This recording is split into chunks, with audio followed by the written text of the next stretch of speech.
अस्सलामुअलैकुम। Of camera stories के एक न्यू एपिसोड के साथ मैं हूं Mazhar Malik. Thank you so much and love you so much. अब सबके प्यार भरे फीडबैक का आज सबसे पहले एक छोटी सी रिक्वेस्ट करना चाहूँगा आप तमाम कहानी सुनने वालों से।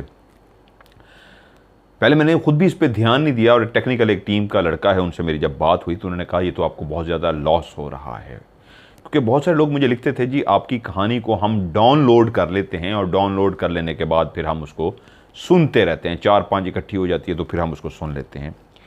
जब आप कहानी को डाउनलोड करते हैं या आप यूट्यूब पे उसको प्ले करके सुनते हैं तो नेट जो इस्तेमाल होना है वो आपका बराबर इस्तेमाल होना है, चाहे बेशक आपका वाईफाई है या आपने एमबीज ख़रीदे हुए हैं, तो दोनों सूरतों में आपका नेट बराबर ही इस्तेमाल होना। मिसाल के तौर पे एक फ़ाइल आपकी 50 MB की डाउनलोड हुई है तो सुनने में भी आपके 50 MB ही लगेंगे, डाउनलोड में भी 50 MB, लेकिन उसमें मुझे लॉस होगा। अगर आप स्टोरी डाउनलोड कर लेंगे तो उससे ये होगा कि हम जो उससे पैसे कमाते हैं वो हमें नहीं मिलते, और अगर बहुत सारे लोग ऐसा करेंगे तो फिर मेरे लिए एक मजबूरी बन जाएगी, मैं कहानी सुनाना ख़त्म करके कोई और टॉपिक पे प्रोग्राम शुरू करूंगा जो डाउनलोड की ज़रूरत ना पड़े और आप लोग लाइव सुन लें, क्योंकि हम लोग जो मेहनत करते हैं इतनी ज़्यादा आप लोगों के लिए स्टोरीज़ बहुत सारे लोगों को पता नहीं है, तो मैं आप लोगों को रिक्वेस्ट भी कर रहा हूँ और आज आप लोगों को इन्फॉर्मेशन भी दे रहा हूँ। तो रिक्वेस्ट यही है कि आज के बाद आपने स्टोरी को डाउनलोड नहीं करना, उसको यूट्यूब पे प्ले करके ही सुनना है, वरना यूँ समझिए अगर ज़्यादा अरसा आप ऐसे ही करते रहे तो फिर स्टोरी को मुझे रोकना पड़ेगा, क्योंकि इनकम आपकी जो आती है, पैसे आते हैं, जब वो ही आपको नहीं मिल रहे तो फिर आप कारोबार चेंज करते हैं, बिज़नेस चेंज करते हैं। ये भी एक बिज़नेस ही है जो इस वक्त यूट्यूब है, सारी दुनिया इस पर जो मेहनत करती है। मैं पैसे कमाने के लिए काम नहीं करता, अगर मैंने पैसे कमाने के लिए करना होता तो रोज़ जो हर बंदे जिन बना के घोस्ट हंटिंग के प्रोग्राम में दिखा रहे हैं तो मैं भी दिखा देता। मैं पीछे हट गया हूँ, हकी लाल की मैंने खानी है, हराम की नहीं खानी, जिन बना के नहीं दिखाने। तो ये एक मेहनत करता हूँ मैं आप लोगों के लिए, स्टोरी रिकॉर्ड करता हूँ, लेकिन कुछ लोग क्योंकि उनको पता नहीं है इसलिए वो डाउनलोड कर लेते हैं, तो हमारे वहाँ पे पैसे बहुत ज़्यादा कम हो जाते हैं। तो रिक्वेस्ट है इसको डाउनलोड नेक्स्ट टाइम प्लीज़ ना कीजिए, क्योंकि सारे लोग ऐसे करने शुरू हो गए तो एक बंदा देखेगा मुझे प्रॉफिट ही नहीं हो रहा, मुझे इनकम ही नहीं आ रही, इसका मतलब है ये काम मैं छोड़ दूँ, तो फिर मजबूरन, ये नहीं कह रहा कि मैं कोई नाराज़ होकर कह रहा हूँ, मजबूरी बन जाएगी मेरी फिर स्टोरी को छोड़ना, फिर मैं स्टोरी छोड़ के हो सकता है मैं किसी और टॉपिक पे शुरू कर दूँ। तो इसको ज़रूर एहतियात कीजिएगा प्लीज़ कि नेक्स्ट टाइम स्टोरी को डाउनलोड ना कीजिएगा। जितनी दफ़ा भी सुननी हो आप वहीं पे ही इसको ये भी पता लग जाता है, जब आप लोग डाउनलोड करते हैं ये भी पता लग जाता है, तो इसलिए प्लीज़ इसको डाउनलोड ना कीजिएगा। इमरान बलोच, तुर्बत बलोचिस्तान, जब भी कहानी इनकी मैं रिकॉर्ड करता हूँ बहुत ज़्यादा पसंद करते हैं, क्योंकि ये कहानी सुनाते भी बहुत ज़बरदस्त है। इमरान बलोच, आज भी जो इन्होंने कहानी सुनाई तो यकीन मानिए एक लम्हा ऐसा है कि मेरे हल्के से रोंगटे खड़े हो गए इनकी कहानी को सुनते हुए। इतनी खौफनाक कहानी इन्होंने लिखा, कहानी का शुरू में इन्होंने खुद से लिख दिया, दिल दहला देने वाली कहानी। मैं कहा पता नहीं कौन सी कहानी है, और कहानी को सुन के मुझे लगा भाई वाकई ये तो सही क्या लिख रहे थे कि दिल दहला देने वाली कहानी, मेरा भी दिल दहला दिया। बहुत ही डरावनी कहानी भी, बहुत डर लगा इस कहानी को सुन के, लेकिन बहुत मज़े की कहानी है, आज आपको कहानी पसंद आएगी। इमरान बलोच का तारुफ ये है, कहते हैं एक टाइम था कि मैं रात को नींद नहीं आती थी, नींद की गोलियां खाता था, उसके बगैर फिर भी नींद नहीं आती थी, आंख खुल जाती थी। और जब आपने ऑफ कैमरा स्टोरी शुरू की तो ऐसा हुआ कि एक दिन कहानी सुनते सुनते ही, शुरुआत के दिन है, कि मुझे नींद आ गई और मैंने उस रात गोली भी नहीं खाई थी। जब मैं सुबह उठा तो हैरान हो गया कि मैं तो रोज़ाना की बुनियाद पे एक टैबलेट लेता था और नींद आती, तो ये पहली दफ़ा ये मुमकिन कैसे हुआ कि मैंने टैबलेट भी नहीं खाई और मुझे नींद आ गई। इस स्टोरी में इसका मतलब है इतना नशा है कि ये नींद दे देती है। और उसके बाद वो कहते हैं वो दिन और आज का दिन, फिर मुझे गोली नहीं खानी पड़ी, मैं इस कहानी को सुनता हूँ और सो जाता हूँ। एक कहानी को 2-3 दफ़ा सुनता हूँ, क्योंकि जब नींद आती है तो मैं रिलैक्स हो जाता हूँ। अल्हम्दुलिल्लाह, शुक्र अल्हम्दुलिल्लाह कि अगर ये कहानी लोगों को रिलैक्स कर रही है, नींद दे रही है जिनको नींद नहीं आती थी, तो इससे अच्छी बात क्या हो सकती है। और वैसे भी मैंने आपसे शुरू से कहा था, मेरा मकसद यही था। और हाँ, और वो एक और बात भी उन्होंने कही, कहते हैं शुरू में ऐसा हुआ कि आपकी मैं कहानी सुनते सुनते सो गया, लेकिन दूसरे दिन मोबाइल की बैटरी 10-15% थी, मैंने कहा इसको थोड़ी सी चार्ज हो जाए और उसके बाद फिर मैं कहानी सुनूंगा। और मैं लेटा तो मुझे नींद आ गई, अभी कहानी भी नहीं सुनी थी। दरमियान में रात को मेरी आंख खुली तो कहानी चल रही थी। मैंने कहा यार ये कैसे चल गई, तो अपने आप को तसल्ली दी, हो सकता है हाथ वगैरह लग गया हो मेरा और चल पड़ी हो नींद में। फिर एक दफ़ा ऐसा हुआ, तीसरी दफ़ा ऐसा हुआ, यहां तक कि तीसरी दफ़ा अपने आप को पता है क्या तसल्ली दी, शायद मेरा छोटा भाई ये सोचता होगा कि यार चला दूं इसको, कहानी सुनना बड़ा आसान है। लेकिन जब चौथी पांचवीं दफ़ा ऐसा हुआ तो वो मैं उनका आपका जुमला बल्कि सुना देता हूँ, बड़ा खूबसूरत उन्होंने जुमला कहा कि मैं सो जाता था और मेरी कहानी चल रही होती थी। तो कहानी कौन चलाता था, क्या था वो जुमला, उन्हीं की ज़बानी सुन लीजिए। ये इमरान बलोच हैं। मतलब लगा के चला गया होगा, मैंने ध्यान नहीं दिया, लेकिन 3 से 4 मरतबा अल्फन में कह रहा हूँ कि मज़हर भाई मतलब ये कौन लगाता है, समझ नहीं आ रहा। शायद यही जो मेरे साथ मेरा जो फ्रेंड है, हाँ अंधे का फ्रेंड, शायद मैं सोच रहा हूँ कि यही चलाता है, शायद आजकल यही भी एंजॉय कर रहा होगा आपका स्टोरी सुन के। बहरहाल वो कह रहे हैं जी ये जो जिन, अनदेखा फ्रेंड से मुराद देते हैं जो नज़र नहीं आते जिन, शायद वो भी आपकी कहानियों का आदी हो गया है कि मैं तो सो जाता हूँ, वो कहानी चला लेता है और कहानी चल रही होती है। उन्होंने लफ्ज़ भी कहा, मैं हल्फन कह रहा हूँ, मैं कहानी बाज़ दफ़ा होता है मैं सो जाता हूँ तो कहानी चलाई नहीं होती, नींद आ जाती है तो पीछे कहानी मोबाइल से कोई चला देता है। पहले भाई का समझा, लेकिन अब पता लगा जो वो जो मेरे साथ रहता है वो भी अब आदी हो गया है इस कहानी का, कहानी को चला देता और कहानी चल रही होती है। कहानी है सब्ज़ल और बशीर अहमद की। एक छोटा सा गांव तुर्बत में, तरबत लफ्ज़ है या तुर्बत है, माजरत का हूँ, तुर्बत में ये दोनों बच्चे एक स्कूल में पढ़ते हैं। जो बशीर अहमद का गांव है वो तकरीबन कोई 10-12 किलोमीटर दूर है। सब्ज़ल उसी गांव में रहता है। ये कहानी है तकरीबन बहुत पुरानी, 1960-1970 की तकरीबन। ये दोनों बच्चे एक ही स्कूल में पढ़ते हैं लेकिन दोनों ही बहुत बहादुर हैं। जहाँ पे सब्ज़ल है बहुत ही बहादुर बचपन से ही, और वहीं पे बशीर अहमद भी उसी स्कूल में एक बहादुर बच्चा है। दोनों पढ़ते एक ही क्लास में है, दोनों को इस चीज़ का एहसास है कि वो भी बहादुर है और बशीर भी बहादुर है। पढ़ते पढ़ते 5वीं क्लास में दोनों बच्चे पहुंच गए। और एक दिन ऐसा हुआ, सब्ज़ल की और बशीर की लड़ाई हो गई। तो सब्ज़ल ने कहा बशीर को, तू आज स्कूल के बाहर निकल, मैं तुझे बताता हूँ, तू बड़ा बदमाश है, तू आज बाहर तो आ। बच्चे थे, मासूम दौर था। सब्ज़ल बाहर खड़ा इंतज़ार कर रहा था और बशीर जैसे ही उस कच्ची सी स्कूल की इमारत से बाहर निकला तो वो भी एक दिलेर शख्स था, दिलेर बच्चा था, डरने वाला तो नहीं था, लेकिन जैसे ही बाहर आया तो उसका इंतज़ार करता जो सब्ज़ल खड़ा था, उसने अपने हाथ में तख्ती पकड़ी हुई थी, उस बच्चे को संभलने का मौका ही ना मिला और सब्ज़ल ने वो तख्ती बशीर अहमद को सर में मार दी। वो इतने ज़ोर से लगी, सर तो ना फटा, खून तो ना निकला, लेकिन बशीर रोता हुआ घर चला गया, भागता हुआ। अगले दिन सारे बच्चे स्कूल में मौजूद थे, सब्ज़ल और बशीर स्कूल दोनों नहीं आए थे। सब्ज़ल को यह खौफ था कि उस्ताद को पता लग चुका होगा, कल मैंने उसको तख्ती मारी थी, उस्ताद आज बहुत पिटाई करेगा। और बशीर इस डर से स्कूल नहीं जा रहा था कि सब्ज़ल गया तो फिर से मुझे मारेगा। वो तो मैं अच्छा हुआ भाग के जान बचा के निकल गया, दौड़ गया घर, नहीं तो वो मुझे और मारता। एक दिन तो छुट्टी कर ली बच्चों ने। अगले दिन जब दोनों के वालिदैन को पता लगा कि ये माजरा है तो बशीर के बाप ने कहा चलो मैं तुम्हें छोड़ के आता हूँ, किसने मारा है चलो मैं उस्ताद को बता के आता हूँ। और सब्ज़ल के बाप ने भी कहा चलो मैं तुम्हें स्कूल छोड़ के आता हूँ। दोनों के वालिदैन उनको लेकर स्कूल पहुँचे।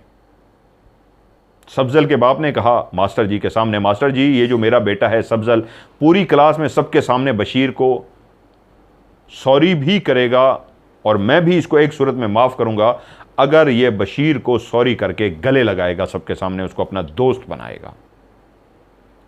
सब्ज़ल ने सर झुकाया और सबके सामने खड़े होकर कहा मैं बशीर को दिल से माफ़ी मांगता हूँ। और आगे बढ़ा और जाके बशीर को इस अंदाज में गले लगाया कि एक गले लगाना होता है कि बाप के डर से फॉर्मेलिटी में वैसे ही लगा लिया, ये एक दिल से गले लगाना था, जैसे वो बच्चा भी शर्मिंदा था और जब बशीर ने देखा कि यार इसने तो मुझे बड़े प्यार से गले लगाया है, तो उस मासूम बच्चे बशीर ने भी सफजल को गले लगा लिया, और यूं ये एक दूसरे के गले नहीं लगे बल्कि जिगरी दोस्त बन गए। फिर ये ऐसे दोस्त बने कि उसी दिन छुट्टी के बाद भी दोनों इकट्ठे ही बाहर निकले और एक दूसरे के साथ प्यार भरी, मोहब्बत भरी, दोस्ताना बातें करते हुए गए। फिर ये लड़ी, ये झड़ी, ये प्यार का रिश्ता, दोस्ती का रिश्ता ऐसा चला कि दोनों हर वक्त साथ होते। सारे स्कूल को पता लग चुका था कि इनके बीच में ये जो दोस्ती का रिश्ता है इतना मजबूत हो चुका है जैसे ये दोनों सगे भाई हों, भाइयों से बढ़ के हों। और इकट्ठे पढ़ते पढ़ते दोस्ती को निभाते निभाते ये लोग जवान हो गए, 17-18 साल के हो गए। अब दोनों की ख्वाहिश ये थी कि अगर उस्ताद कभी स्कूल में पूछ लेता सफजल क्या बनोगे, तो सफजल कहता उस्ताद जी मैं फ़ौज में जाऊंगा। हाँ भी बशीर तुम क्या बनोगे, तो बशीर भी कहता उस्ताद जी मैं भी फ़ौज में जाऊंगा। दोनों को शिद्दत के साथ ख्वाहिश थी फ़ौज की भर्ती आए तो वो भी फ़ौज में भर्ती हो जाएं। और इंतज़ार करते करते वक्त गुजारते गांव में आवाज़ आई कि फ़लाँ जगह पे फ़ौज की भर्तियां हैं, अमानी फ़ौज जो है वो आई है और भर्तियां कर रही है। जिस शाम इन दोनों ने ख़बर सुनी, रात सारी इकट्ठे सो रहे थे, अपने अपने घरों को नहीं गए थे कि कल सफ़र करना है और उसी जगह पहुंचना है जहां फ़ौज के लिए भर्ती हो रही है। घर बशीर का 10-12 किलोमीटर दूर था, लेकिन आज खुशी में वो भी सफजल के घर सोया था और सफजल उसको कह रहा था सो नहीं रहा। तो उसने कहा यार नींद नहीं आ रही खुशी से। उसने कहा सफजल तू क्यों नहीं सो रहा? उसने कहा मुझे भी खुशी से नींद नहीं आ रही। यूँ सुबह हुई और दोनों दोस्त पहुँचे फ़ौज की नौकरी करने के लिए। वहाँ पे एक तरीका होता था फ़ौज का, जिस तरह छाती नापते थे, कद नापते थे, कोई बीमारी तो नहीं है, कोई ये वो, जिस तरह फ़ौज के लिए उस दौर में होता था। तो सबकी बारी आ रही थी, इनकी बारी नहीं आ रही थी। यहाँ तक कि मिसाल के तौर पे अगर 5 दिन थे भर्तियों के लिए तो 4 दिन मुकम्मल हो चुके थे, सब भर्ती हो गए थे। ये दोस्त अभी भी इनकी बारी नहीं आई थी और लगता ऐसे था जैसे फ़ौज इनको जान के इग्नोर कर रही है, इनको नहीं बुला रही, ये नहीं नौकरी कर सकेंगे, जबकि ये दिलो जान से चाहते थे नौकरी करना। आखिरी दिन था, मायूसी इंतहा को थी, ये मुड़ने ही लगे थे कि पीछे से आवाज़ आई आ जाओ। अब इन दोनों ने जब टेस्ट दिया तो दोनों ही भर्ती हो गए। फ़ौज ने इनको ओके कर दिया कि ठीक है तुम दोनों कड़ियल जवान हो, ऐसे ही हमें जवान चाहिए थे। ट्रेनिंग जब शुरू हुई तो सफजल बहुत ही फुर्तीला नौजवान था, बशीर अहमद भी फुर्तीला था, बहादुर तो दोनों ही थे, लेकिन बशीर अहमद खूबरू हसीन व जमील नौजवान था। सफजल भी खूबरू तो हसीन व जमील तो नहीं था, उसके कशिश थी उसके चेहरे में, क्योंकि उसका जिस्म बहुत कमाल खूबसूरत जिस्म था, लंबा चौड़ा था, और उसको भी जो देखता रह जाता। उसका जहाँ पे हुस्न था तो इसका खूबसूरती, इसको कदो कामत था, फुर्तीला जिस्म था, लंबा कद था।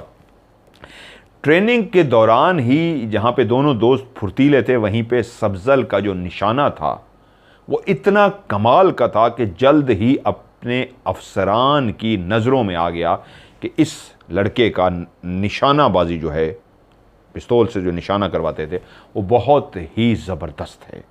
और ट्रेनिंग के दौरान ही ना सिर्फ उसको कई दफ़ा शाबाश मिली, बल्कि ऐसा नज़रों में आया अपने फुर्तीलेपन से। और ट्रेनिंग में ही वो लड़कों को देख रहे होते हैं कौन सा लड़का कितना बहादुर और फुर्तीला है, उसका इंटरेस्ट है।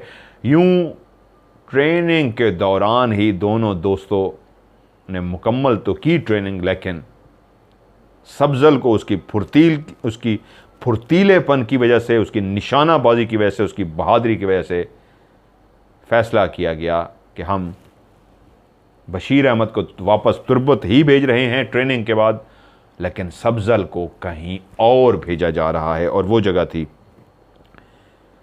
मस्कत। मस्कत में जो था सुल्तान काबूस, उसकी जो सिक्योरिटी थी, उसके जो पहरेदार थे, वो बहुत ही फुर्तीले, बहादुर, ज़बरदस्त निशानाबाज होते थे।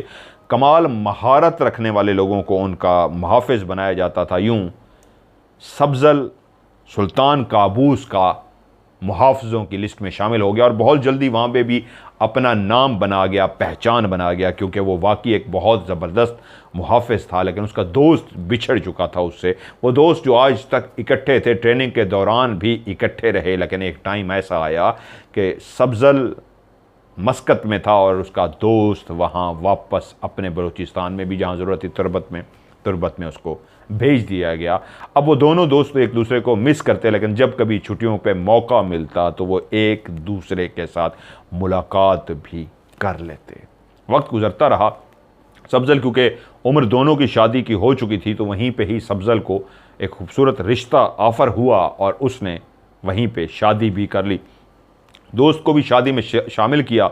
उसका दोस्त बशीर अहमद भी उस शादी में शामिल हुआ और बड़ी ज़बरदस्त किस्म की उसकी शादी हो गई। क्योंकि सब्ज़ल बादशाह के मुहावज़ों में था, इसलिए उसको पैसे की, खाने पीने की, सोने ज़ेवरात की, किसी चीज़ की कमी नहीं थी। वो बेहतरीन था।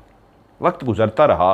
अब उसका असरो रसूख उस दोस्त का इतना हो चुका था कि वो मिस करता था तो अपने उस दोस्त बशीर अहमद को, जिसके साथ उसने ज़िंदगी के कई साल बिताए थे, अब वो ख्वाहिश रखता था, बहुत बड़ी ख्वाहिश, कि मेरा दोस्त मेरे पास आ जाए। उसने अपने ऊपर सिफारिशें लड़ाई, कहा कि मेरी ख्वाहिश है।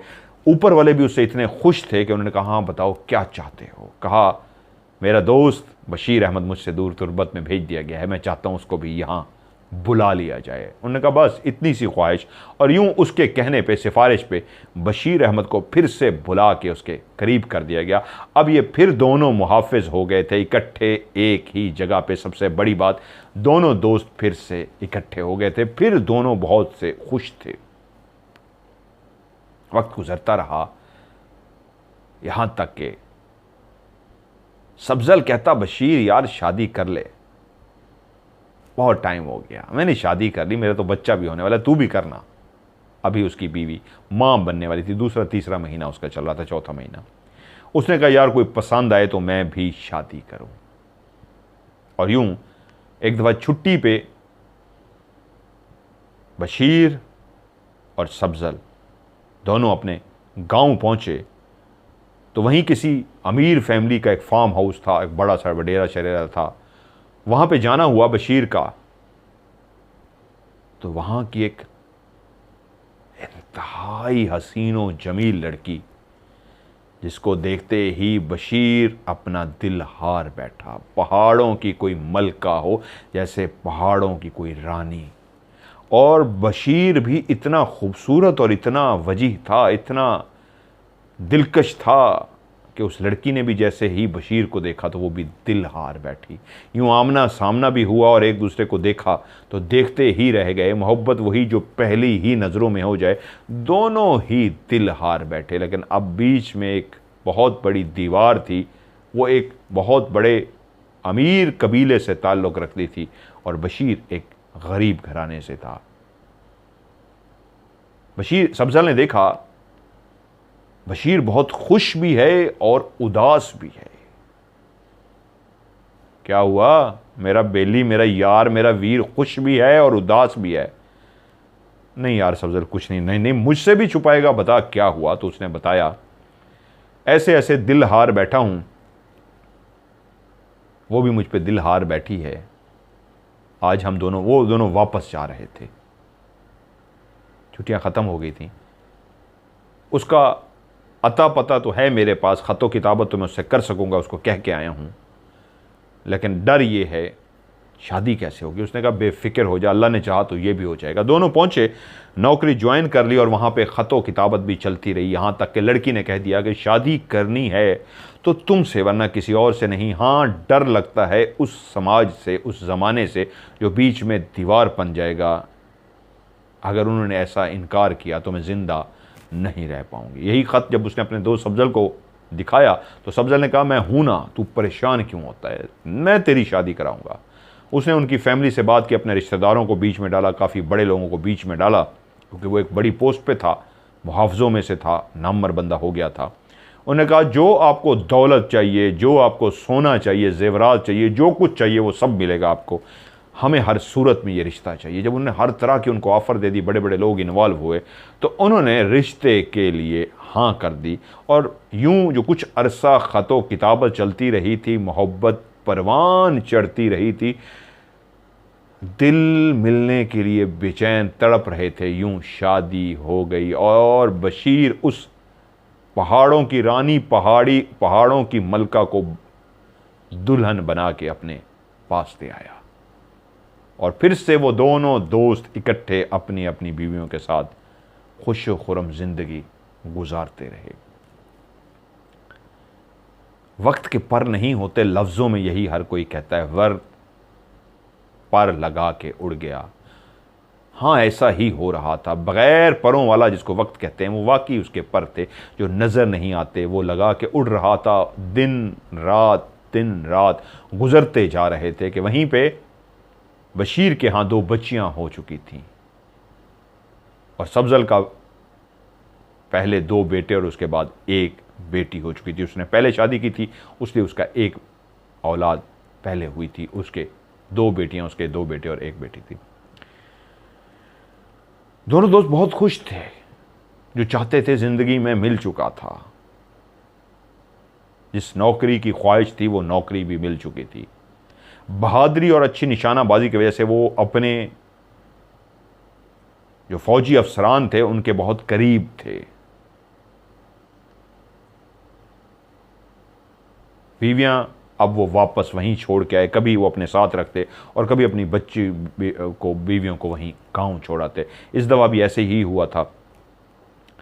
जब लास्ट दफ़ा वो गए थे, दोनों अपने अपनी बीवियों को, बशीर की बीवी बच्चे उसके जो गांव था सब्ज़ल का, उससे 12 किलोमीटर दूर जो एक और गांव था, वो वहीं पे छोड़ के आया और सब्ज़ल अपनी बीवी को अपने गांव में छोड़ के आया। छुट्टियों का टाइम आ गया, 2 महीने की छुट्टियां आ रही थी। ये साल में एक दफ़ा ऐसा मौका आता कि उनको 2 महीने की इकट्ठी छुट्टियां होती थीं, क्योंकि वो काफ़ी दूर रहते थे। यूँ दोनों दोस्त मस्कत से तुरबत के लिए खुशी खुशी रवाना हुए, जो अपनी अपनी फैमिली से मिलने के लिए बेचैन थे। वहाँ से वो गवादर पहुँचे और गवादर के बाद अब जो अगला सफ़र उन्हें तय करना था वो ऊँटों के ज़रिए तय करना था, क्योंकि उन दिनों की सबसे दूर जाने के लिए जिस सवारी का इस्तेमाल होता था वो ऊँट होते थे। दोनों दोस्त ऊँटों पे सवार हुए और जब सब्ज़ल के गांव में पहुंचे, क्योंकि बशीर का गांव उससे भी आगे 12 किलोमीटर था, तो रात के 12 बज चुके थे। सब्ज़ल ने कहा, बशीर रात हो गई है, तुम अभी रुक जाओ और जैसे ही सुबह उजाला हो तो घर चले जाना। बशीर ने कहा, नहीं यार, मैं अभी ही निकलूँगा। उसकी वजह यह है, बच्चे राह तकते होंगे, मैंने ख़त लिख दिया था कि मैं आ रहा हूँ, तो वो इंतज़ार कर रहे होंगे। जो यहाँ सो के मैंने वक्त गुजारना है, तो इतनी देर में मैं घर ही पहुँच जाऊँगा, उजाला होने से पहले ही मैं घर पहुँच जाऊँगा, वरना यहाँ उजाला हो, उठूँ और जाऊँ तो देर हो जाएगी। वो भी जानता था सब्ज़ल कि वो भी अपने बच्चों से मिलने के लिए उतना ही बेचैन है। तो उसने कहा, यार ये जो बड़ा बैग है मैं यहीं छोड़ के जा रहा हूँ, कल मैं 1 बजे के करीब तुम्हारी तरफ चक्कर लगाऊंगा और अगर मैं 1 बजे ना आ सका तो तुम मेरी तरफ आ जाना और ये बैग भी लेते आना। मोहब्बतों की ये मिसाल थी। अब इकट्ठे आ गए थे, बीवी बच्चों के पास आ गए थे, फिर भी अगले दिन तय कर रहे थे कि यार मिलेंगे सही हम। सब्ज़ल की पूरी फैमिली उसका इंतज़ार कर रही थी बेचैनी से। वो अपने बच्चों से, बीवी से, सबसे मिला और बजाय सोने के वो बातें करते रहे और दोस्त को वो रवाना कर चुका था। अगले दिन जब टाइम हुआ तो इंतज़ार करना शुरू हो गया कि बशीर पहुंचता ही होगा, क्योंकि वो टाइम दे के गया था कि मैं आऊँगा और बैग वगैरह अपना लेकर जाऊँगा, क्योंकि रात के इस टाइम वो अपना बैग नहीं लेके जाना चाहता था। क्योंकि पहले वो दोस्त थे, इकट्ठे आ रहे थे, उनको टेंशन नहीं थी, तो अब उनको था कि चोरी डकैती कुछ भी बड़ा सामान है तो ये ना कोई मसला हो, तो वो इसको पास छोड़ गया था और छोटा बैग अपने साथ ले गया था। अगले दिन वो इंतज़ार कर रहा था। सब्ज़ल उसके लिए खाने का उसने एहतमाम किया कि वो बशीर आता ही होगा। अब तो हम अपने गांव में हैं, अपने घरों में हैं, तो उसने बाकायदा एक बेहतरीन खाने का इंतज़ाम किया। रंग बरंगे खाने पकवाए अपने दोस्त बशीर के लिए, क्योंकि अब वो इस हद तक खुश थे, अपने उस गांव में हैं जहाँ से हमारी यारी शुरू हुई थी, जहाँ से हमारा प्यार शुरू हुआ था। जब भी वो गांव आते फिर से पुरानी बातों को याद करते, पुराने लम्हों को याद करते। चारपाई पे लेटे लेटे दोस्त कब बने, क्या मोहब्बत बढ़ी, कहाँ दूर पहुँच गए, ज़िंदगी कैसी खूबसूरत होगी, ये सब याद करते रखते अभी टाइम देखा तो पता लगा जिसने 12 बजे का कहा था 1 बज गया है। इसका मतलब है वो फिर नहीं आएगा। उसने कहा था अगर मैं 12 बजे तक आ जाऊँ ठीक, अगर मैं ना पहुँचूँ तो 1 बजे तुम फिर मेरा सामान उठा के मेरे घर छोड़ जाना। तो उसने कहा बेहतर है मैं ही सामान छोड़ आता हूँ क्योंकि 1 बज गया है। उसने सामान ऊंट पे रखा और जो 12 किलोमीटर दूर उसका गांव था उसके गांव की तरफ रवाना हो गया। सब्जल जब गांव के करीब पहुंचा और उसी घर के करीब पहुंचा जो बस्ती में बना हुआ बशीर अहमद का घर था, जहां पे वो उसकी वही हसीनो जमील बीवी रहती थी, जो उसको यादें आना शुरू हो गई। कैसे दोनों ने एक दूसरे को मोहब्बत भरी निगाहों से देखा था, ख़तों की किताबत करते थे, नामुमकिन को सब्जल ने मुमकिन बनाया था ये कह के जितनी दौलत, जितनी जेवरात, जो कुछ आपकी डिमांड है मैं पूरी करूंगा, लेकिन हमें ये रिश्ता हर सूरत में चाहिए। और वो खुश था कि उसका दोस्त आखिर उसकी शादी हो गई, आज उसके बच्चे भी थे। इन्हीं ख्यालों में गुम उसके सामने निगाह पड़ी तो देखा बहुत ज़्यादा लोग जमा हैं गांव के। क्या माजरा है, क्या किसी की शादी हो रही है या क्या हुआ है? वहीं पे उसने ऊंट रोका और एक शख्स जो गुजर रहा था उसको कहा बात सुनना। उसने कहा हाँ। उसने कहा खैर है, ये सारे लोग सामने बहुत ज़्यादा जमा हैं, इधर क्या हो रहा है? उसने कहा तुम फौजी बशीर अहमद को जानते हो? उसने कहा हाँ हाँ मेरा वो भाई है, मैं उसको जानता हूं।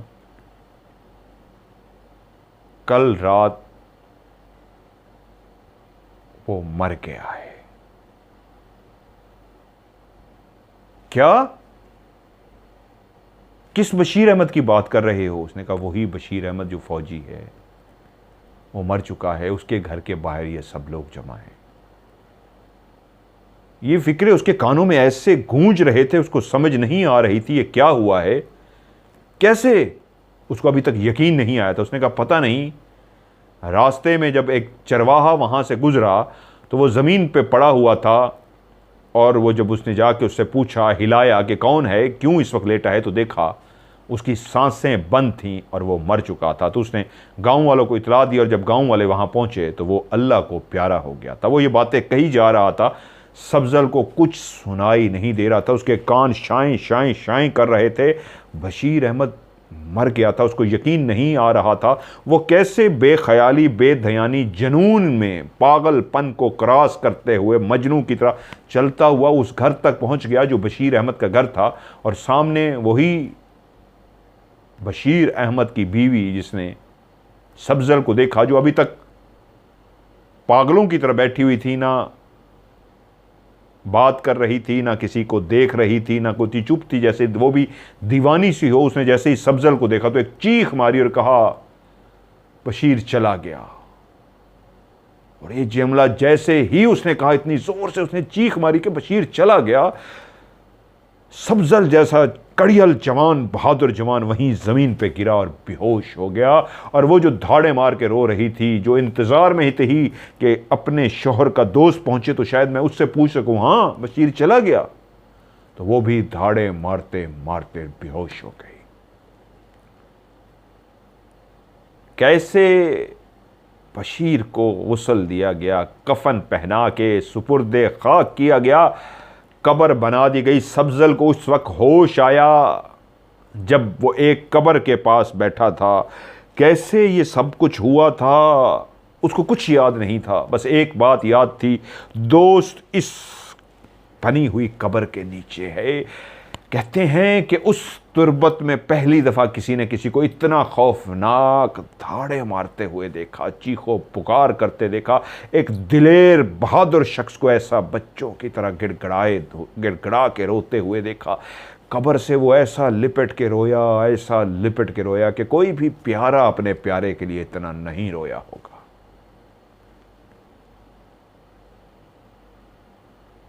जब लोग उनको लेने के लिए आए, जो पास थे, जो जानते थे यही उसका भाई था, उसका दोस्त था, उन्होंने कहा बस करो। उसने कहा मुझे इतना तो बताओ मेरे दोस्त के साथ हुआ क्या था। जब रोते रोते कुछ सांस बहाल हुई, कुछ होश में आया तो उन्होंने कहा बस इतना पता है कि इसकी गर्दन पे 2 बड़े बड़े निशान, 2 छोटे नीचे निशान थे, ऐसे जैसे किसी सांप ने डस दिया हो, लेकिन सांप के डसने के निशान छोटे होते हैं, ये काफ़ी बड़े निशान थे।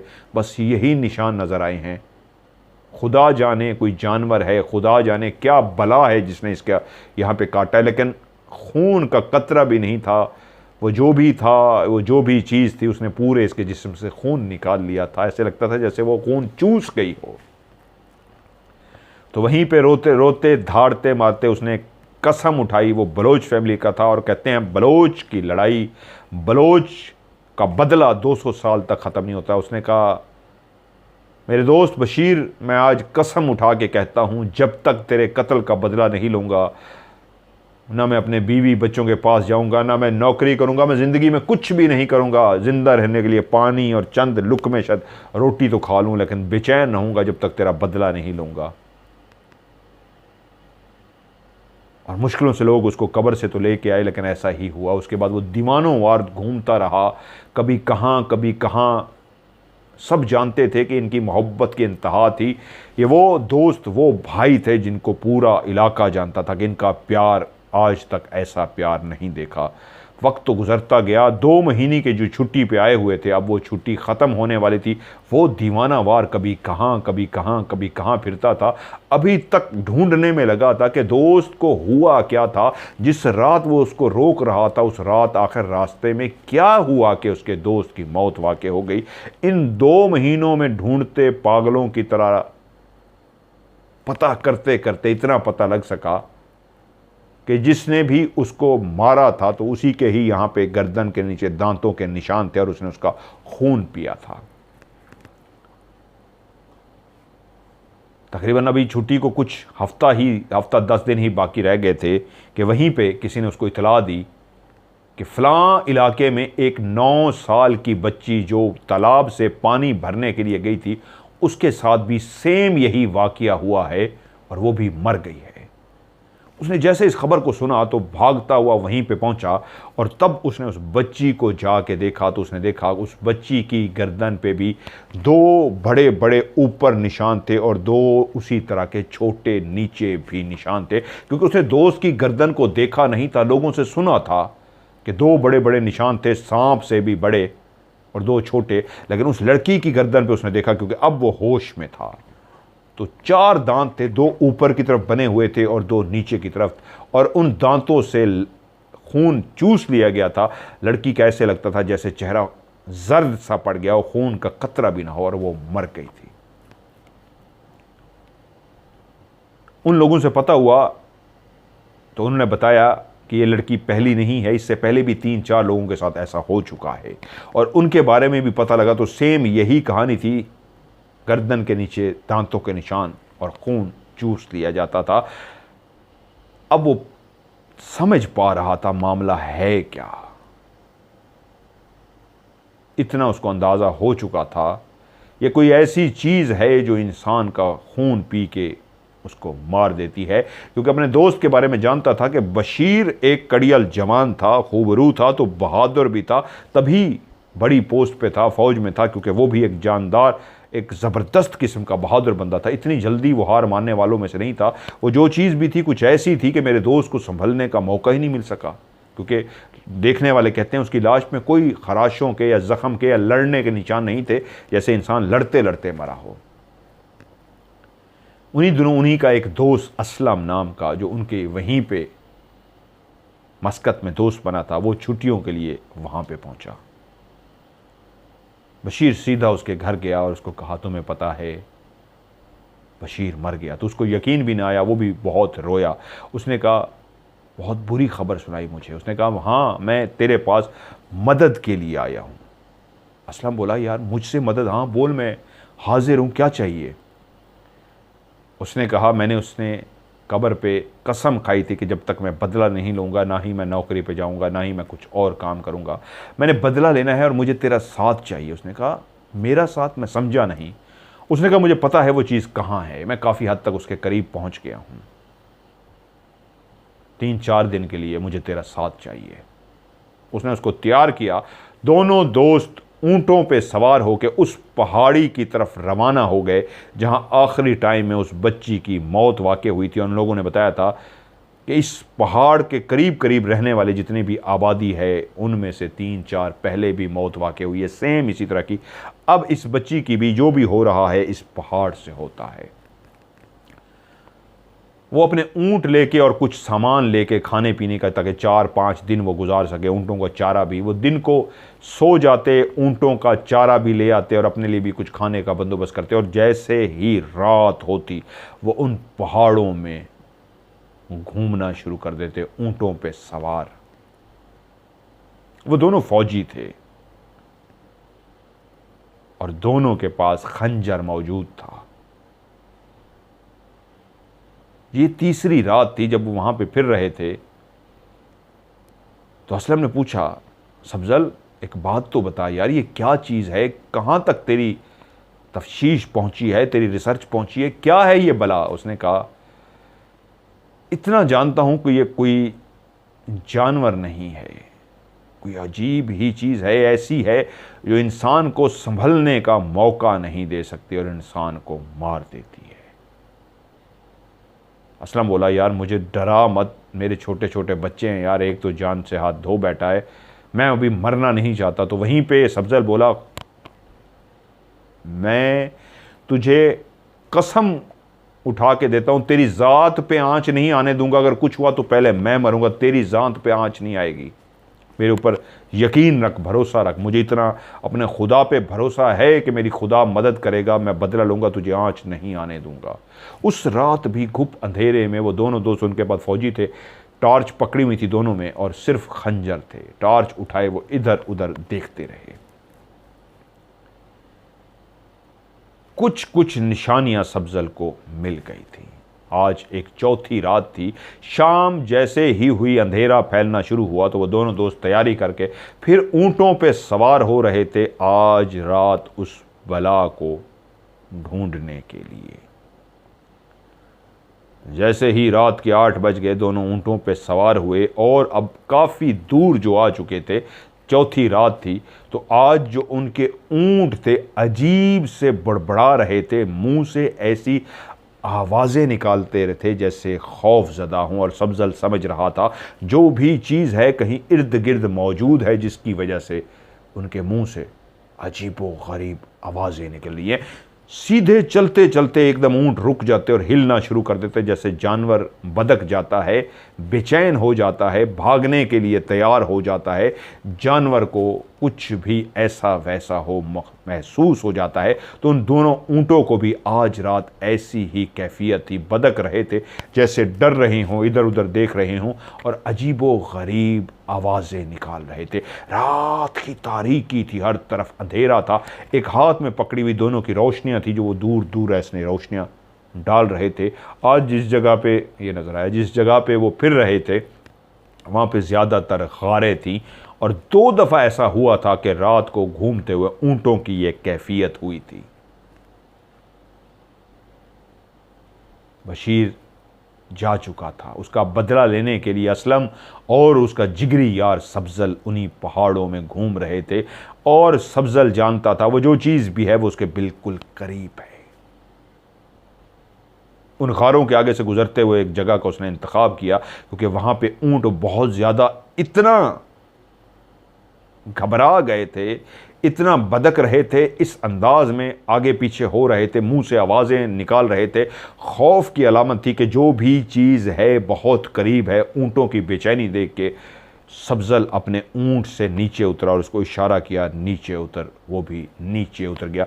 रोशनियां दोनों ने बंद कर दी। चांद की रोशनी इतना थी और काफ़ी देर अंधेरे में घूमने से उन दोनों की आंखें देखने की काबिल हो गई थीं।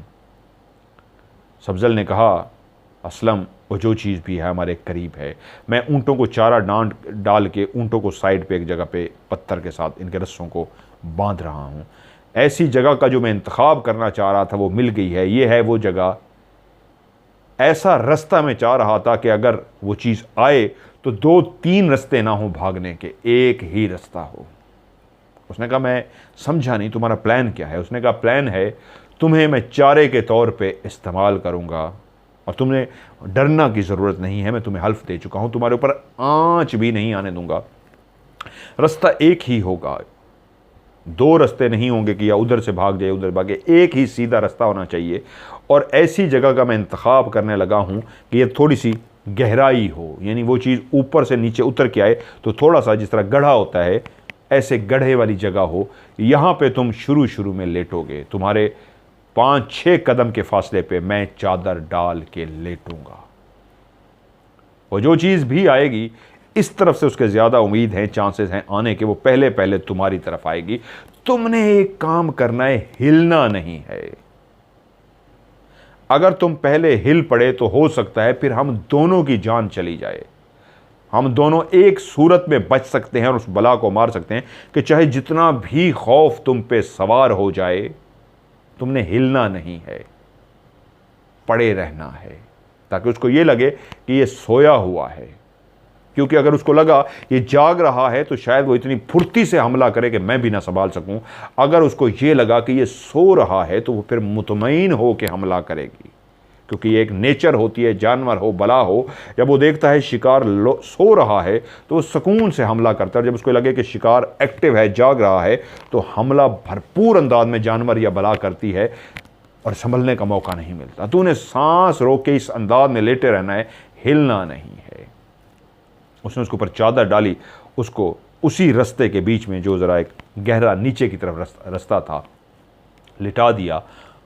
ऊंट वो साइड पे बांध चुका था, ऐसी जगह पे जहाँ पे नज़र ना आए पहाड़ के पीछे, और अपने दोस्त को उसी रास्ते पे चादर डाल के लिटा चुका। खंजर कहा अपने हाथ में पकड़ लो, और उस जो कपड़ा उसके ऊपर डाल दिया था उसके नीचे हाथ में, उसके दोनों हाथों में खंजर था, और अपने खंजर को भी हाथ में लेके उसके 5-6 कदम के फासले पे लेट गया।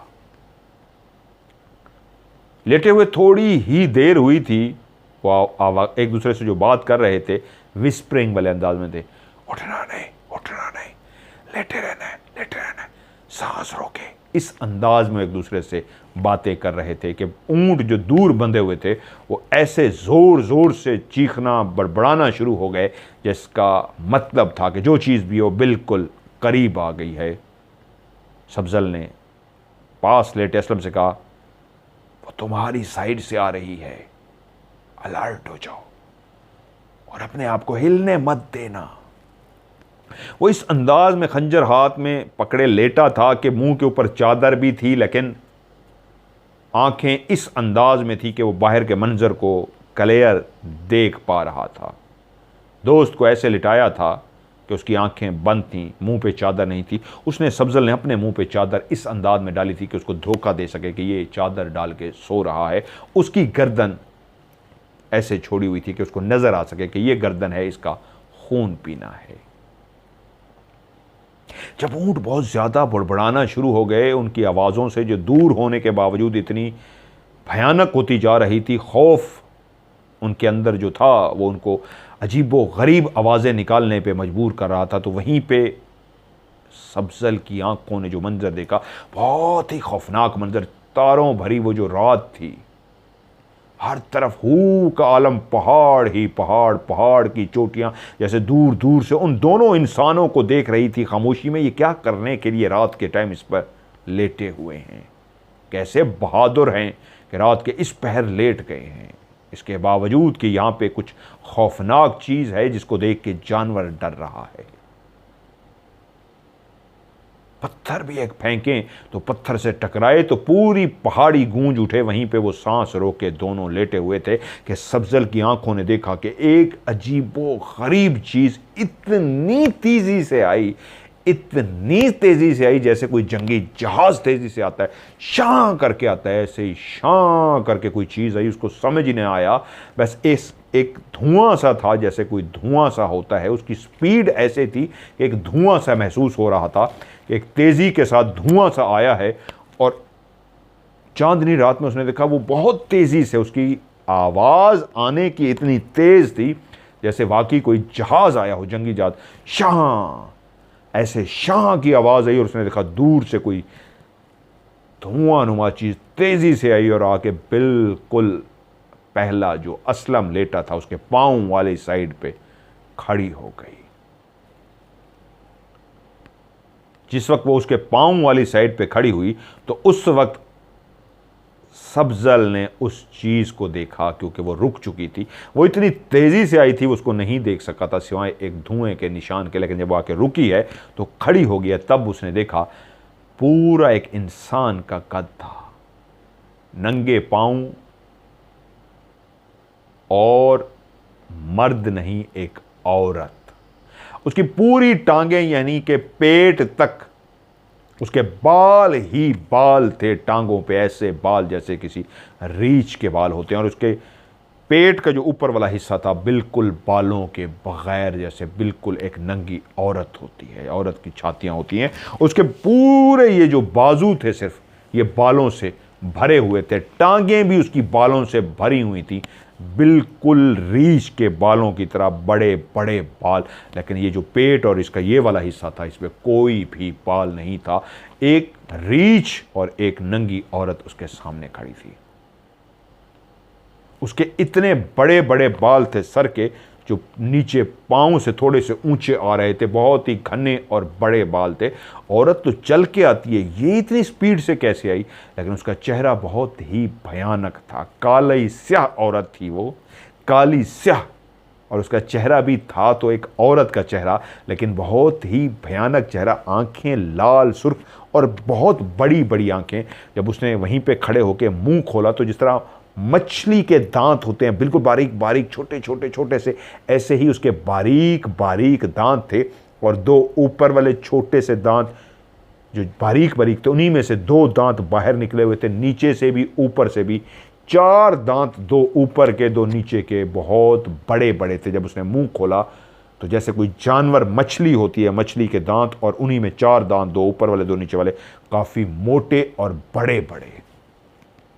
उसने वहीं पे खड़े होके लेटे हुए असलम को देखा, और जब मुंह खोला तो तभी उसके दांत भी सब्जल ने देख लिए। नाम गलत तो नहीं पढ़ रहा, सब्जल कह जा रहा हूं स्टोरी के उसमें। उसने देख लिए उसके दांत भी। जी, सब्जल। जिस वक्त वो उसने मुंह खोला और असलम को वो देख रही थी, तो वो इस अंदाज में, इस पोजीशन में खड़ी थी कि उसका मुंह और थोड़े से फासले पे लेटे सब्जल का मुंह आमने सामने बन रहा था। क्योंकि वो पांव वाली साइड पे खड़ी थी, मुंह वाली साइड की तरफ उसका मुंह था, तो सब्जल ने उसको क्लियर देख लिया था, उसके चेहरे को, उसके जिस्म को, कि ये एक औरत तो है, लेकिन नीचे वाला धड़ रीछ की तरह, जानवर की तरह है, और ऊपर वाला धड़ एक बिल्कुल नंगी औरत की तरह, बाजू रीछ की तरह है, बाकी जिस्म बिल्कुल एक औरत की तरह।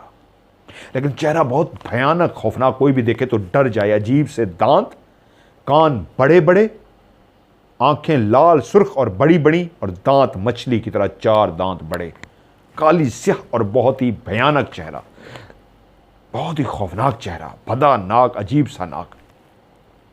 वो आराम से चलती हुई, जो तेजी के साथ चलती हुई थी, वो आराम से चलती हुई असलम की उस साइड पे गई जिस साइड पे उसकी गर्दन थी। अब पोजीशन ये बन गई थी कि वो आहिस्ता आहिस्ता झुक रही थी असलम की तरफ, उसकी गर्दन की तरफ, क्योंकि वो जब पाँव की तरफ आके खड़ी हुई थी तो ये जज कर रही थी कि ये सोया है या जाग रहा है। तो असलम बिल्कुल सांस रोक के इस अंदाज में पड़ा था कि वो सो रहा है, और उसने खड़े देख लिया, चंद सेकंड ही देखा सो रहा है, तो वो मुतमईन हो गई ये सो रहा है, और वो चलती हुई इस अंदाज में गर्दन की तरफ गई कि मैं अब इसको नीचे झुकूं और खून पी लूं। वो जैसे झुक रही थी तो उसकी कमर अब सब्जल की तरफ थी, और यही मौका चाहता था सब्जल कि ये उधर मुंह करे और मैं इसको पकड़ूं। जैसे ही उसने कमर की सब्जल की तरफ और आहिस्ता आहिस्ता नीचे की तरफ झुकी खून पीने के लिए, और वो झुकते झुकते, अभी काफ़ी फासला था गर्दन का और उस भला का, तो सब्जल ने चादर एक हाथ से यूं तेज़ी के साथ फेंकी, और जो वो जितना तेज़ी, महारत, फुर्तीलापन उसके अंदर था, वो ज़िंदगी में इससे पहले उसने इस्तेमाल नहीं किया था, जो आज उसने इस्तेमाल किया। एकदम वो उठा, और अभी चादर फेंक के जितनी जल्दी वो उठा तो उस चीज़ को भी आवाज़ चली गई चादर हिलाने की। वो मुड़ने ही लगी थी कि नीचे से असलम की भी चीख निकल गई, और वो बला भी मुड़ी भी नहीं थी कि सब्जल ने अपना खंजर, जो फौजी खंजर था दोनों के पास, वो फौजी खंजर जाके उसको पीछे से गर्दन के अंदर इतनी जोर से मारा। ओ सॉरी, एक बात मैं और भूल गया, सबसे अहम बात, जिस वक्त वो खड़ी देख रही थी तो उसकी जबान निकली हुई थी। वो कहते हैं तकरीबन 1 फुट लंबी जबान थी उस औरत नुमा बला की, 1 फुट लंबी जबान जो उसके मुंह से निकल के लटक रही थी। आके जब खड़ी हुई उस वक्त मुंह के अंदर ही जबान थी, और जब उसने मुंह खोला था तो 1 फुट लंबी जबान नीचे तक लटक के आ गई थी, जैसे वो बेचैन हो जबान। 1 फुट लंबी इंसानी जबान, कितना भयानक मंजर होगा। जिसके दांत मछली की तरह हो, 2 दांत ऊपर से बड़े बड़े मोटे, 2 नीचे से बड़े और मोटे जो खून चूसते थे, और जबान ऐसी निकली कि 1 फुट नीचे तक जबान लटक रही थी। वो कितनी बड़ी जबान थी। और जब उसने उठा और उसको खंजर मारा तो गर्दन के मकाम पे जैसे ही खंजर मारा, उसने इतनी ताकत से खंजर मारा ऐसे क्रॉस करके कि वो खंजर ना सिर्फ बाहर परली साइड पे भी निकला बल्कि उसकी जबान को भी उसने काट दिया। कितनी जोर से उसने वो वार किया होगा कि उसकी जबान भी कट के नीचे गिर पड़ी, और उसी नीचे लेटे असलम की भी चीख निकली और उसी बला की भी चीख निकली। इतने जोर से वो खंजर उसने उसकी गर्दन में मारा था कि जबान ही कट गई और खंजर आर पार हो गया। और जब नीचे से असलम ने चीख मारी तो वो समझ गया था उसको खंजर लग चुका है, तो वो भी जल्दी से अपनी जगह से फुर्तीला था, वो भी एक फौजी था, उठा और उसने भी खंजर उसके दिल वाली जगह पे मार दिया। क्योंकि जैसे ही उसकी गर्दन में खंजर लगा और उसकी जबान कटी तो वो ऐसे जैसे उसकी ताकत ही खत्म हो गई हो। वो जितनी बड़ी तेज तरार फुर्तीली तेजी से आने वाली बला थी, ऐसे रुक सी गई जैसे उसकी ताकत, उसकी हिम्मत, सब कुछ खत्म हो गया हो। उसकी जबान तक कट गई थी, उसकी आखिरी एक चीख सी निकली थी। और दूसरे फौजी ने भी, असलम ने, जब उसके दिल वाली जगह पे खंजर मारा तो वो सब्जल जो बदले की कसम खा चुका था, ऐसा जनूनी पागल हुआ कि उसने अपना खंजर बाहर निकाला गर्दन से, और उसके बाद धड़ाधड़ उसके जिस्म के अंदर खंजर मारता गया। वो इतना पागलों की तरह उसको खंजर मार रहा था कि जिंदगी में कभी उसने ऐसा मंजर, असलम कहता है, मैंने नहीं देखा। खंजर निकालता था, मार देता था, और उसके मुंह से गुस्से से आवाज़ें निकल रही थी, तूने मेरे दोस्त को मारा। और वो उसको खंजर उसके हाथों पे, उसके बाजों पे, उसके टांगों पे, उसके सीने पे, जहाँ कहीं उसको मौका मिल रहा था वो उसको खंजर से लहूलुहान कर रहा था, यहाँ तक कि वो बला नीचे गिर पड़ी। जल्दी से असलम कहा, रस्सा पकड़। असलम ने रस्सा पकड़ा और उसके बाद दोनों ने मिलकर उसकी टांगें और उसके बाजू को बांध दिया। अभी तक उसकी सांसें चल रही थी, अभी तक वो मरी नहीं थी, अभी तक जिंदा थी। इतने खंजर खाने के बाद उसकी, क्योंकि ज़बान कट चुकी थी, ऐसे लगता था वो जो गर्दन में पहला उसको वार लगा था और जिससे उसकी ज़बान कटी थी और दिल पे उसको खंजर लगा था, उसकी सारी ताकत जो थी वो ख़त्म हो गई थी, लेकिन मरी नहीं थी। अभी तक उसकी सांस चल रही थी। लगता ऐसे था कि जैसे अभी भी ये खून पी ले तो फिर से खड़ी हो जाएगी। लेकिन अब वो दोनों दोस्त उस बला को बांध चुके थे और असलम खड़ा देख रहा था कि अगर मैं अकेला होता और ये मुझे मिल जाती तो मैं मर जाता। मैं इसको देख नहीं सकता था, ये इतनी भयानक थी। उसने सब्जल की तरफ देखा और उसने कहा, भाई तू था तो ये हो गया, इसको तो कोई नहीं मार सकता था। जितनी ये फुर्तीली थी और जिस तरह मैंने इसकी आने की आवाज़ सुनी है तो मैं हैरान हूँ, तूने कैसे इस पर हमला किया। तुझे मान गया हूँ यार, तू बहुत बहादुर है।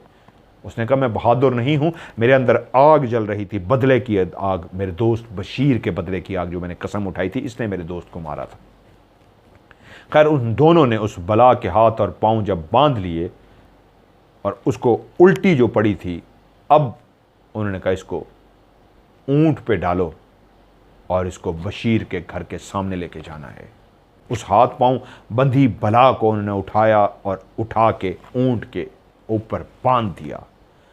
जब ऊंट के ऊपर बांधा तो वो बला बकायदा चीखना शुरू हो गई। अब उसके अंदर आवाज़ें जो आ रही थी औरत की तरह की आवाज़ थी, लेकिन बहुत ही भयानक आवाज़, जैसे किसी जानवर की आवाज़ हो। ऊंट पे जब उसको लादा गया तो ऊंट तैयार नहीं था उस बला के लिए। ऊंट कहता था, फेंको इसको मेरे ऊपर से उठा के। जब ऊंट के करीब लेके जा रहे थे तो ऊंट दोनों फड़फड़ा रहे थे, बदक रहे थे, और वो दोनों इंसान को इस तरह चुप कराने में लगे थे कि रुको, हम तुम्हारे साथ हैं। जिस तरह जानवर को प्यार किया जाता है, कोई बात नहीं, रुको रुको, इस अंदाज में वो संभाल रहे थे। ऊंट अपने जिस्म पे उसको लादने को तैयार नहीं थे। बड़ी मुश्किलों से ऊँटों पे उनको बांधा गया। ऊँट दोनों भटक रहे थे, कभी इधर भागते, टांग मारते, और वो उनको प्यार कर रहे थे कि रुक जाओ, जैसे समझा रहे हों, रुक जाओ, ये कुछ नहीं कर सकती। जानवर है, इंसान की ज़ुबान समझ ही जाता है। इंसान जब इशारों की और प्यार की ज़ुबान, समझाने की ज़ुबान करता है तो जानवर भी समझ जाता है। वो जानवर समझ ही गया कि इंसान मुझसे चाह रहा है कि इसको लेके चलो, इसके बावजूद कि जानवर घबराया हुआ था। अब जानवर के ऊपर वो बला बंधी हुई है, चीख रही है।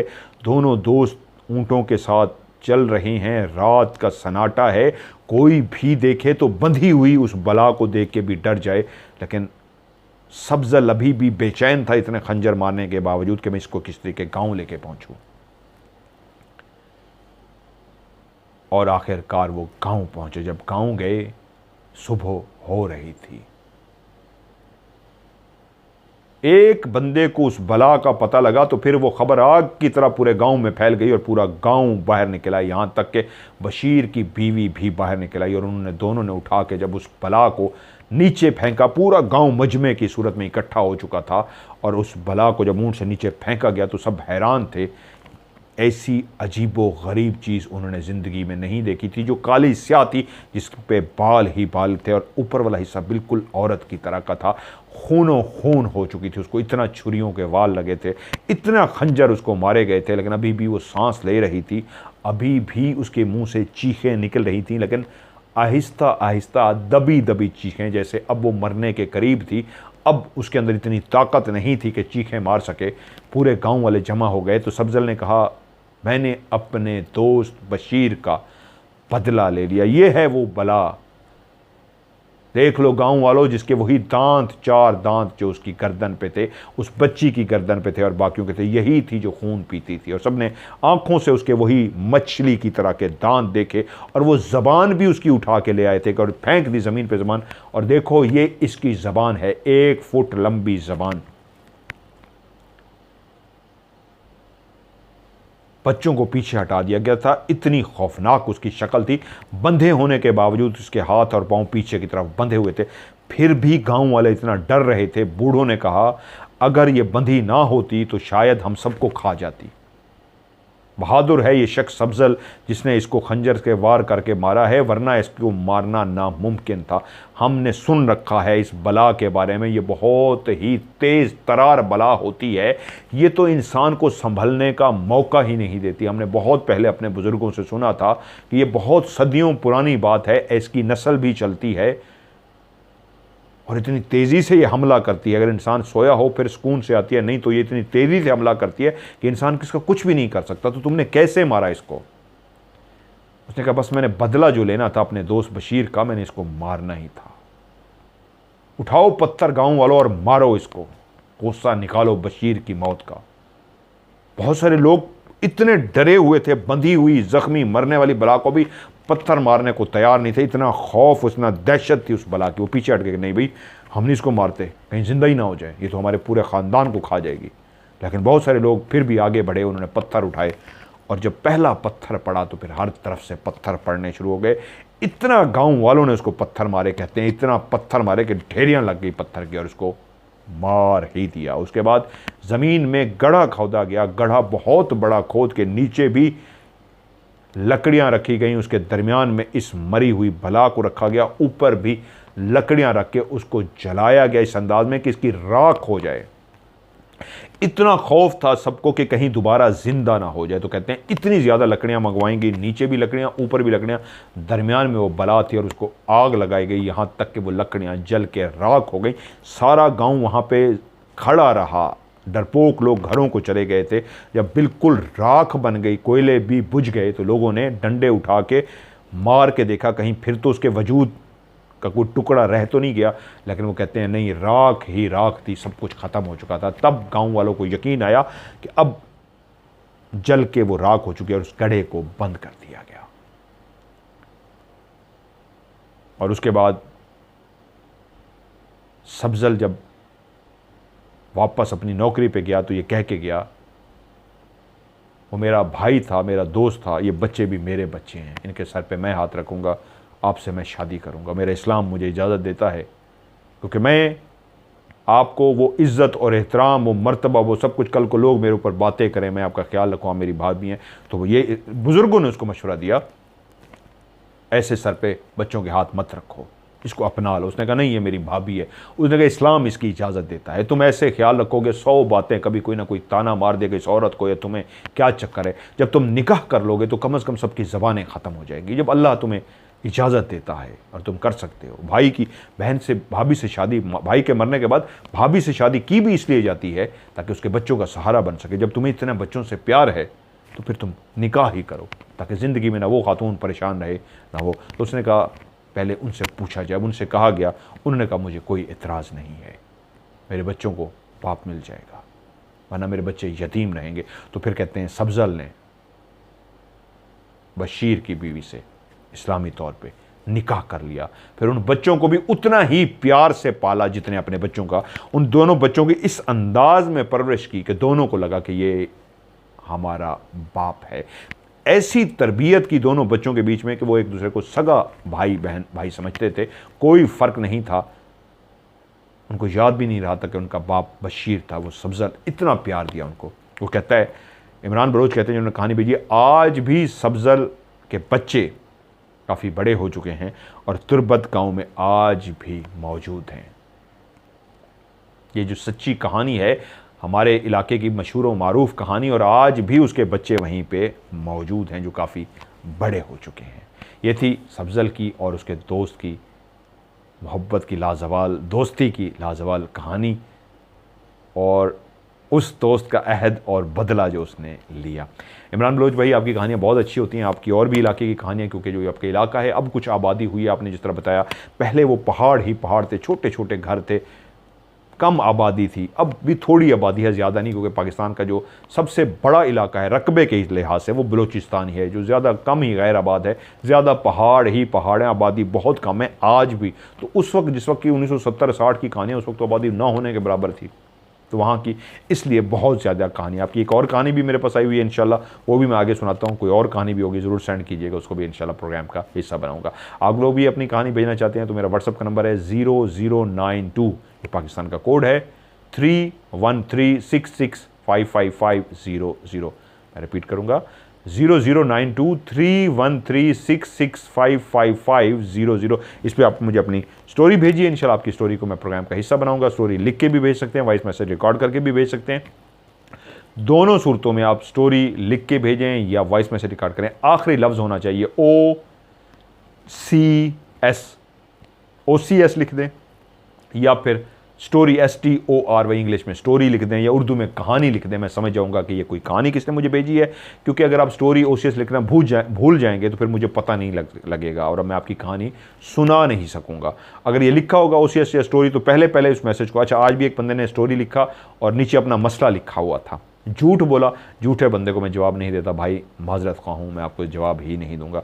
जो भी गलत बयानी करेगा मैं उसको जवाब नहीं दूंगा, वैसे ज़रूर जवाब दूंगा, गलत बयानी पे जवाब नहीं होगा। तो आप कहानी भेजिए, इंशाल्लाह मैं उसको नंबर देके कहानी को महफूज कर लूँगा, और जब आपका नंबर आएगा तो कहानी को प्रोग्राम में शामिल करूँगा। आज की OCS से मज़हर मलिक को दीजिए इजाज़त, अपना ढेर सारा ख्याल रखिएगा, खुदा हाफिज़।